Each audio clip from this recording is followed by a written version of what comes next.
l'ombre de la guillotine, la France en chaos. La Révolution. Les rois étaient tombés, le sang avait coulé dans les rues de Paris. L'espoir de liberté, égalité, fraternité. Mais que restait-il à présent? L'incertitude, la peur, une nation profondément meurtrie. Les fantômes de la terreur rôdaient encore. La France était un navire à la dérive, sur une mer déchaînée. L'ordre ancien, brisé. Un nouveau, pas encore né. Les factions politiques se déchiraient sans fin. Les royalistes rêvaient de restauration. Les jacobins aspiraient à une pureté radicale. Le peuple, il ne désirait que la paix et du pain, la stabilité. L'air lui-même semblait lourd, chargé de suspicion. La France était aux abois, attendant un sauveur ou un maître. Le Directoire. Quel spectacle! 5 têtes, tirant souvent à U et à Dia. Leur règne n'était qu'une succession de soubresauts, de crise en crise. La ruine financière menaçait constamment. Les assignats, le papier-monnaie, sans valeur. Le banditisme rongeait les campagnes. Le gouvernement semblait impuissant. Un château de cartes, prêt à s'effondrer. Complot et contre-complot. C'était le quotidien à Paris. Les salons politiques bruissaient. Murmures de coups d'État, de changements. Les directeurs craignaient l'armée. Ils craignaient le peuple. Ils se craignaient même entre eux.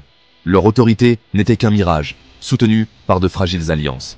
Et la lassitude de la nation. Pendant ce temps, les guerres faisaient rage. La France contre les monarchies d'Europe. Les victoires apportèrent la gloire, le butin, mais mettaient aussi les ressources à rude épreuve.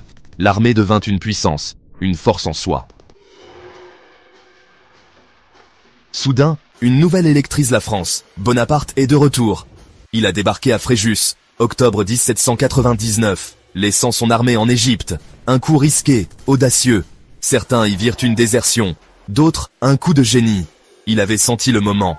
Le Directoire était pourri, la France était mûre pour le changement. Sa remontée vers le nord fut triomphale. Les foules l'acclamaient frénétiquement. « Vive Bonaparte !» criaient-elles. Il était leur espoir incarné, le chef fort qu'elles désiraient ardemment.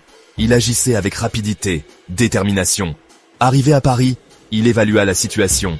Le paysage politique était un champ de mines. Il lui fallait des alliés, et un plan des plus audacieux, en vérité. Les conspirateurs se rallièrent à lui. Talleyrand, le diplomate rusé, Fouché, le maître de la police. Section 4, un coup d'État. Le 18, Brumaire. Le jour J arriva. 18 Brumaire, en 8. 9 novembre 1799. Le plan était complexe, risqué. D'abord, transférer les conseils législatifs hors de Paris, à Saint-Cloud, loin des foules versatiles de la capitale. Le prétexte? Un complot jacobin imaginaire. La peur était une arme puissante. Bonaparte fut mis à la tête des troupes. À Saint-Cloud, le drame se noua. Le Conseil des Anciens céda. Mais le Conseil des 500, eux, résistèrent farouchement. Avec colère, les accusations fusèrent. Tyranne! Dictateur! Bonaparte entra dans leur salle, sans armes, s'attendant à les persuader. Au lieu de cela, le chaos éclata. Des députés se ruèrent sur lui. Il fut bousculé, griffé, menacé. Un instant, tout parut perdu. Bonaparte, d'ordinaire 6 mètres de lui, parut ébranlé, décontenancé. Section 5, forger un empire, du consulat à la couronne. Une nouvelle constitution fut rédigée. La constitution de l'an 8, rapidement, efficacement. Sieyès avait ses plans alambiqués. Bonaparte les balaya d'un revers de main.